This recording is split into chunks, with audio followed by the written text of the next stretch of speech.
Namaskar, welcome to Green Cross Healthcare. We here to provide you a vast range of services like dental, medical, skin and hair, a child specialist, in-house pharmacies, x-rays, diagnostic lab with all the modern equipments and facilities at a very affordable price. हमारे clinic में सभी तरह के X-rays की सुविधाएं और blood test उपलब्ध है। हमसे संपर्क करने के लिए नीचे दिए गए पते पर गौर करें। धन्यवाद। We care, we heal.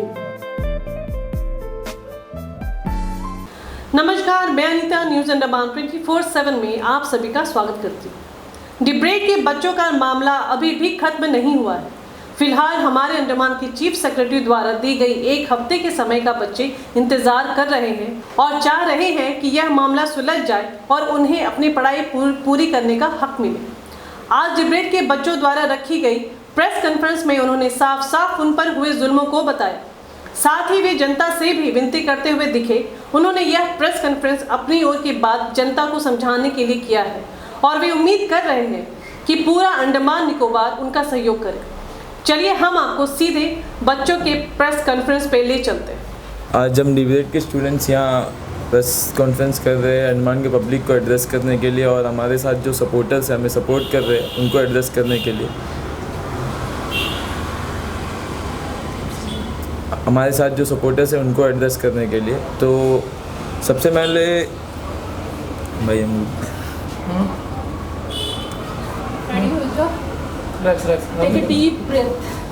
थोड़ा जोर से बोलो। थोड़ा लाउड बोलो, थोड़ा हवा भी चलता है ना। ये माइक को अगर ना ऐसा सेटिंग को ऐसा करके रखने से सबके इसमें वॉल्यूम ठीक से आएगा।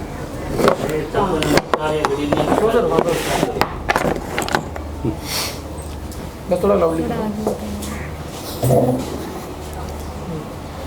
नमस्कार सभी को। आज हम डिब्रेड के स्टूडेंट्स यहाँ जमा हुए हैं, यहाँ प्रेस कॉन्फ्रेंस कर रहे हैं हम पब्लिक को एड्रेस करने के लिए, जो भी हमारे साथ में सपोर्टर्स हैं उनको एड्रेस करने के लिए। क्योंकि आज अंडमान में सभी को पता है कि हम डिब्रेड बच्चों के साथ में क्या क्या हुआ, और लेकिन हम डिब्रेड बच्चे किस वजह से इस रोड में आए हैं बहुत लोगों को आज भी नहीं पता। तो मैं हम अंडमान वासियों को ये डिमांड्स बताना चाहेंगे कि हमारा डिमांड्स क्या क्या है। सबसे पहली बात, हम बच्चे डिब्रेड में बहुत परेशान है कि हमारा एफिलिएशन नहीं है और हमारा एग्ज़ाम्स जो है कोर्ट के कंडीशंस के ऊपर डिपेंड है। ऐसा बहुत सारा इशूज़ है जो हम फेस कर रहे हैं, उसको लेके हम बहुत ज़्यादा परेशान है और हमारे पास में कोई ऑप्शन नहीं बचा है। जो एट लास्ट हमें ऑप्शन यही बचा है कि हमें रोड में उतरना पड़े। तो सबसे पहले मैं आपको डिमांड्स बताना चाहूँगा कि हमारा डिमांड्स क्या क्या है। कि आज के जो सिनेरियो से आज दोनों पार्टी जो भी है, अंडमान एडमिनिस्ट्रेशन और पौंडीचेरी, जो केस चल रहा है कोर्ट पे आज डिविजनल बेंच में, दोनों पार्टी जजमेंट का वेट कर रहे हैं कुछ भी आगे स्टेप लेने के लिए। जैसे कि आपको पता होगा कि कोर्ट केस जो है अंडमान एडमिनिस्ट्रेशन ने पहले फ़ाइल किया था, वो 17 कंडीशंस जो पौंडीचेरी ने दिया है उसके अगेंस्ट में अंडमान एडमिनिस्ट्रेशन ने सबसे पहले कोर्ट में केस फाइल किया था। उसके बाद में उसका जो जजमेंट आया, वो जजमेंट को लेके पौंडीचेरी ने डिविजनल बेंच में अपील में गया। उसके बाद फिर कंटेम्प्ट भी फाइल करता है अंडमान एडमिनिस्ट्रेशन की ये जजमेंट को फॉलो नहीं किया। तो ये सब कोर्ट केस के चलते चलते अभी 2 साल हो गए हैं, हमारा एग्ज़ाम्स नहीं हुआ है, हमारा प्रॉपर एफिलिएशन नहीं मिला है और हम डिब्रेड के बच्चे परेशान हैं कि हम आगे क्या करें, हमारा भविष्य क्या होगा। तो इसके बारे में चर्चा करते हुए हम लगभग लास्ट 2 साल से कंटिन्यू कहीं ना कहीं धरना प्रदर्शन कर रहे हैं और लास्ट 2 महीने से कंटिन्यू कर रहे हैं। एक भी जगह ऐसा मतलब गैप नहीं था लास्ट 2 महीने में बीच में 3-4 दिनों का 2-3 बार टाइम दिया गया एडमिनिस्ट्रेशन को कि हम हमारे डिमांड्स को पूरे करिए, लेकिन डिमांड्स पूरे नहीं हो रहे थे। तो लास्ट जो 28 सितंबर को हमने जब गेट में धरना प्रदर्शन किया, वहाँ से हमने डिसाइड किया था कि हमने सेक्रेटरीट तक रैली निकाली। हमने बैरिकेड दिखते साथ हम लोग बैठ गए, हम कहाँ जाए, बैरिकेड लगाए तो हम जाए कहाँ। तो हमारा कोई भी मकसद नहीं था कि आप पब्लिक को प्रॉब्लम में डाले या एडमिनिस्ट्रेशन को प्रॉब्लम में डाले। हमारा ये इंटेंशन था कि हमको सेक्रेटरीट तक पहुंचना था।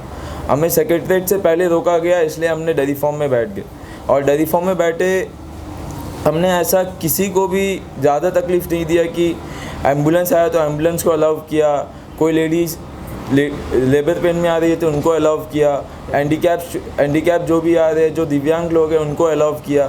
फिर जो भी एयरपोर्ट के पैसेंजर्स थे उनको अलाउ किया। और ये सब के चलते चलते रात 7:30 बजे तक हम लोग वहाँ धरना प्रदर्शन करें। हमें वार्निंग भी दिया गया कि आपके ऊपर कानूनी कार्रवाई हो सकता है। उसके बाद में हमने ये सोचा था कि जब तक हमें कोई सोल्यूशन नहीं मिलेगा हम यहाँ से नहीं उठेंगे। हमें ज़बरदस्ती वहाँ से उठाया गया, एडमिनिस्ट्रेशन की तरफ से फोर्स लगाया गया। हमने वाटर कैनन का यूज़ किया गया, टीयर गैस का यूज़ किया गया, फोर्स का यूज़ किया गया, लाठीचार्ज किया गया हमारे ऊपर।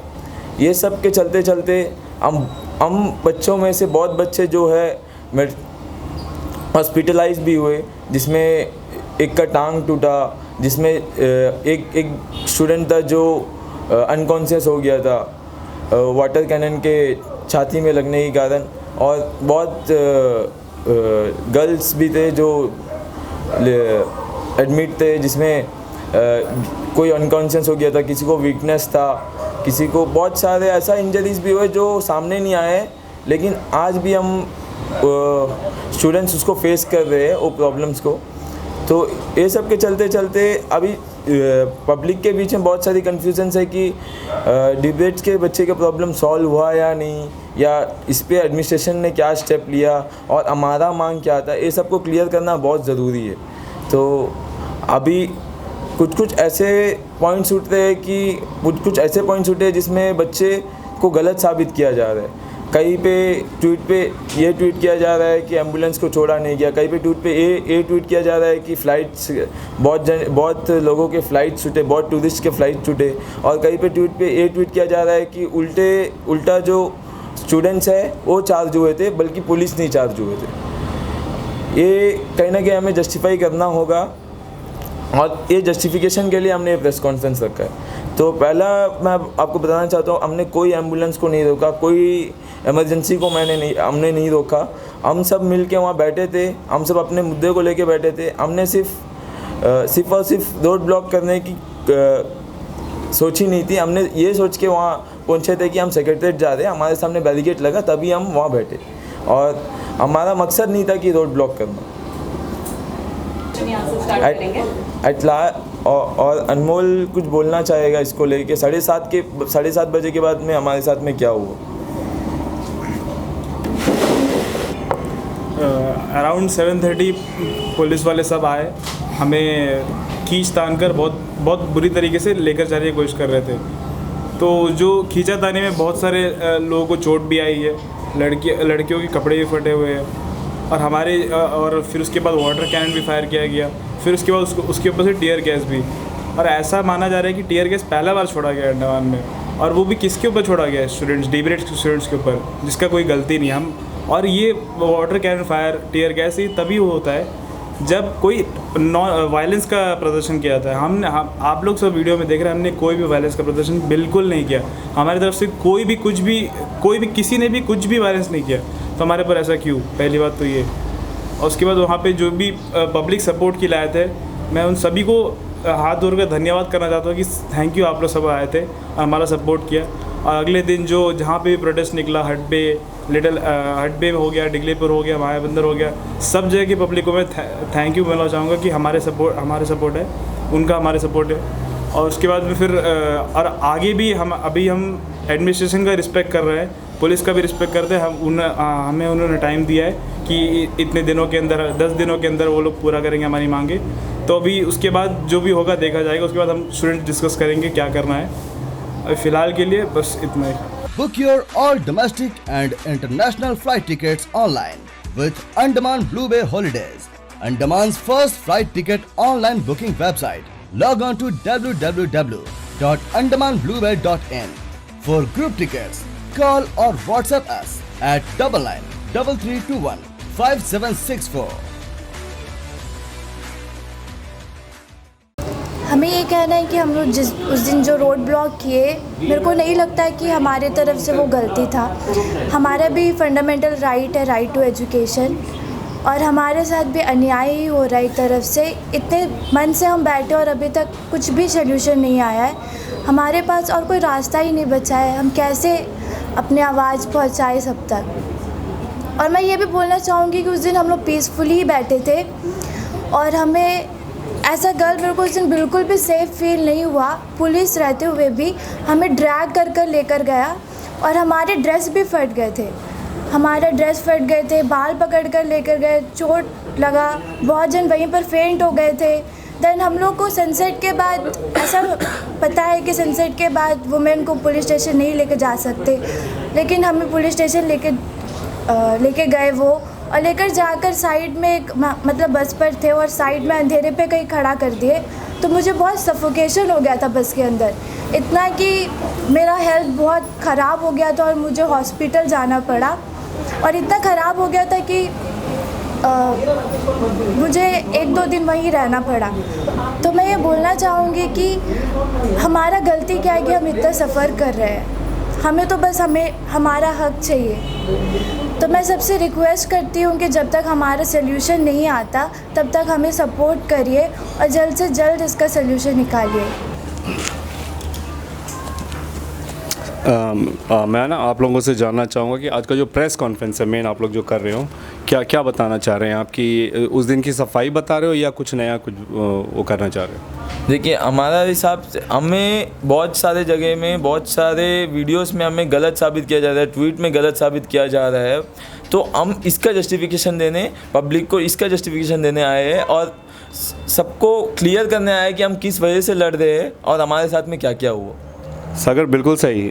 शुरुआत से ही आप लोगों के जो भी मांगे एकदम जायज़ हैं। हर कोई मीडिया हो या बाकी जनता हो, कई सारे NGOs वगैरह सब आप लोगों के समर्थन में ही आगे आए हैं, यहाँ तक कि राजनीतिक दल भी। लेकिन मैंने आपसे उस दिन भी रास्ते में जब मैं आपसे मिला था, मैंने यही कहा था कि सागर आप बीमार हो, अपनी इलाज कराने के लिए आप 4 लोगों को और बीमार करोगे, क्या ये रास्ता सही है? जब दोनों तरफ के रोड ब्लॉक हो गए थे, क्योंकि उससे पहले जब भी आप लोग प्रोटेस्ट कर रहे थे, पुलिस लोगों, हमने भी ये देखा कि पुलिस ने आपके ऊपर कभी कोई अत्याचार नहीं किया। उन्होंने इनफैक्ट आपको एक साइड से लेके जाते गए पुलिस को ऑर्डर्स मिलते हैं इनको रोको, उन्होंने बैरिकेड्स लगाए, आप लोगों ने बैरिकेड्स तोड़े, फिर भी पुलिस ने बल का इस्तेमाल नहीं किया। हमने पूरी कवरिंग की, आप लोग पार करके गए। तो उस दिन आपने ये जो दोनों तरफ का ब्लॉक करना, आप कह रहे हो कि आप लोग एम्बुलेंस को जाने दे रहे हो, इमरजेंसी सर्विसेज को जाने दे रहे हो, बिल्कुल जाने दे रहे हो, इस रास्ते से जाने दे रहे हो। आपको पता है चक्कर गाँव पर भी ट्रैफिक जाम हुआ था। वहाँ पे मुझे एक महिला ने कॉल करके बोला कि यामिन कुछ करो करके। लाइक मैं क्या कर सकता हूँ, पुलिस है यहाँ पे, मैं उनको बोल सकता हूँ। एंड आई वेंट एंड मैं गया और उनको मैंने बोला भी, बट वो लोग कहते कि बच्चे नहीं हटेंगे। तो तकलीफ़ सिर्फ यहाँ नहीं, उधर भी था। आप मेरी बात को समझ रहे हो कि आपने यहाँ से जाने दिया, लेकिन वहाँ, और वो बहुत इमरजेंसी केस था, उसकी मौसी की बच्ची जो इसमें थी, और वो रो के मुझे कॉल कर रही थी। मेरे पास वो था भी, रिकॉर्डिंग भी था, मैंने सोचा डालूंगा करके। तो इस एंगल को आप समझ रहे हो कि वो कितना, आपने जो किया वो कितना सही था, कितना गलत था? देखिए, हम मानते हैं कि हम गलत थे, लेकिन हमारे पास में और कोई ऑप्शन बचा हुआ नहीं था। तो हम वहाँ इसलिए बैठे थे, देखिए, हम एम्बुलेंस को जाने दे ये दीजिए, लेकिन हमें पता है कि ट्रैफिक जाम हुआ है और भी 2 अल्टरनेटिव रास्ते थे जो पार करके जा सकते थे डेयरी फार्म को। एक चक्कर गाँव का रास्ता था और रांची बस्ती का रास्ता था जिस पे जा रहे थे लोग। हमने ये रोका, ये गलत तरीके में रोका, लेकिन हम जो करे उस दिन सही करे। बिल्कुल, आप लोगों की मांगे, मैं वही कह रहा हूँ, आप लोगों की जो मांगे हैं सब कुछ एकदम सही है, लेकिन दूसरे लोगों को पब्लिक ऑब्स्टेकल्स लाना वो खुद एक जुर्म है। और पुलिस वालों ने आप लोगों को कई बार वार्निंग भी दी। मैं, देखिए, जो फैक्ट है मैं सिर्फ उसी पे बात कर रहा हूँ सागर। उन्होंने आपको कई बार वार्निंग्स दिए, आके 2 बार तो सुबह भी अनाउंसमेंट किया था, दोपहर को भी एक बार अनाउंसमेंट किया था जब हम लोग कवरिंग कर रहे थे। माइक पे आके सर कुछ बोल रहे थे, फिर यहाँ से भी बोल रहे थे। अच्छा, दूसरी बात, एक और बात मैं ये कहना चाह रहा हूँ कि उस दिन आप लोग खुद सपोर्ट मांग रहे थे, हर किसी से सपोर्ट मांग रहे थे। वहाँ पे आम जनता भी आपके सपोर्ट में आए थे, दूसरे कॉलेजेस वगैरह से स्टूडेंट्स भी आप लोग के सपोर्ट में आए थे। तो जहाँ तक हमें लगा कि ये जो शुरुआत हुआ है, क्या इसमें आपको लगता है कि जो बाहर के लोग थे उन्होंने इसकी शुरुआत की है? जो वायलेंस जो हुआ है? नहीं, ऐसा कोई हमें ऐसा नहीं लगता है। वायलेंस तो वहाँ पे हुआ ही नहीं था हमारे तरफ से कोई। मैं आपको बताना चाहता हूँ, वहाँ कोई किसी ने भी वायलेंस क्रिएट नहीं किया। हम पीसफुली बैठे थे, हमें ज़बरदस्ती उठाया गया और जब हमें उठाया गया हम सेल्फ डिफेंस करते थे। हमें किसी ने किसी के ऊपर हाथ नहीं उठाया, ना कोई वायलेंस किया है कि ऐसा कोई जस्टिफाई कर सकता है तो कर आप तो वीडियो देखे ही होंगे कि उसमें दिख रहा होगा किसी भी स्टूडेंट ने वायलेंस करने की कोशिश नहीं की। लेडी पुलिस वालों को गंदी गंदी गालियाँ दी गई। देखिए, पुलिस वाले भी हमें गंदी गंदी गालियाँ दे देते। मैं आपको बता देता हूँ कि गंदी गंदी गालियाँ, देखिए भीड़ में जब हमें उठाया जा रहा है, हम अपने तरफ से सेल्फ डिफेंस कर रहे हैं, वहाँ फोर्स का इस्तेमाल किया जा रहा है, तो वहाँ पे बहुत कुछ हुआ। तो हमारा नाराज़गी पुलिस वाले से नहीं है। मैं आपको बता दूँ, हमारा नाराज़गी पुलिस वाले से नहीं है। पुलिस वाले एडमिनिस्ट्रेशन के लिए काम करते हैं। जब तक उनको ऊपर से आदेश नहीं आता वो कुछ नहीं कर सकते। तो हमारा कोई भी ऐसा पर्सनल गर्ज नहीं है पुलिस वाले के ऊपर। हम इवन पुलिस कर्मचारियों को थैंक्स करना चाहते हैं कि हमारे साथ में जहाँ भी हम जाए तो वहाँ हमें प्रोटेक्ट करके लेके जा रहे थे। बस उस दिन वो द ब्लैक डे थोड़ा सा उल्टा हो गया था। तो फाइनली अभी आप लोग क्या सोचे हो लास्ट कि अब आप ये प्रेस कॉन्फ्रेंस करेंगे और इसके बाद अगला कदम क्या होगा? देखिए, हम सबको जो भी हमारे सपोर्ट में है उनको थैंक्स करने के लिए हम ये प्रेस कॉन्फ्रेंस कर रहे हैं और उनको क्लियर करना था कि हमारा साइड से हमारा पिक्चर क्या है। क्योंकि बहुत लोगों को बहुत वीडियोस के थ्रू, बहुत ट्वीट्स के थ्रू हमें गलत साबित किया जा रहा है और लोग कंफ्यूज है कि स्टूडेंट्स सही में सच के प्रति लड़ रहे हैं या क्या गलत मुद्दे को लेके लड़ रहे। मुद्दा बेशक आप लोग का सही था। सागर जी, जैसे आप अभी आपने कहा है कि रात के 1 बजे इतने बड़े मिनिस्टर आके आप लोगों को कन्विंस कर सकते हैं या बड़े बड़े आला ऑफिसर आके कन्विंस कर सकते हैं, तो दिन के वक्त में क्यों नहीं?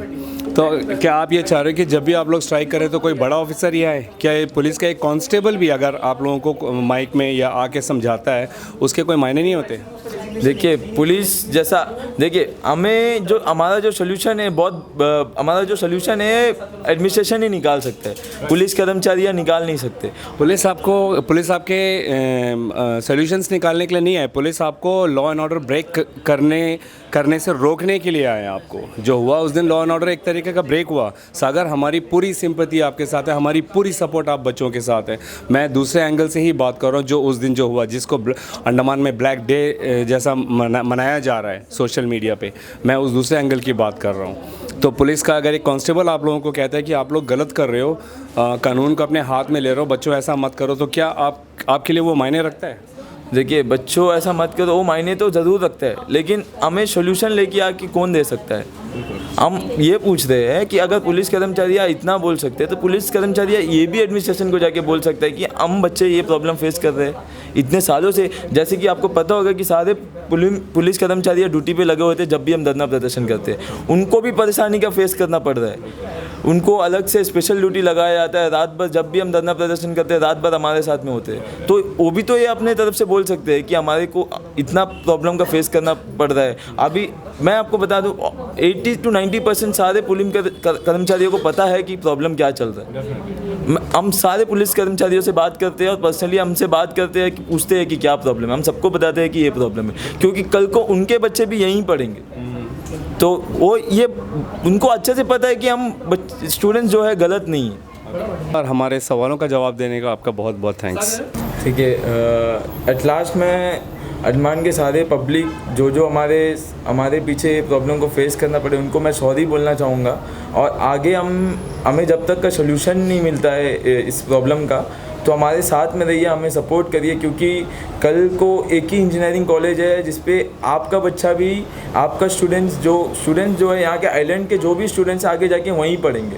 तो इसका सोल्यूशन आना बहुत ज़रूरी है, वरना आपको मैं बता दूँ ये 96 के बाद से जो प्रॉब्लम स्टार्ट हुआ है, 2003 में एक स्ट्राइक हुआ था, 2008 में एक स्ट्राइक हुआ था, 2013 में एक स्ट्राइक हुआ, 2018 में एक स्ट्राइक हुआ, लेकिन सारे मुद्दे कहीं ना कहीं इनसे जुड़े हैं। मैं आपको बता दूं आज 2022 में भी सेम स्ट्राइक हो रहा है।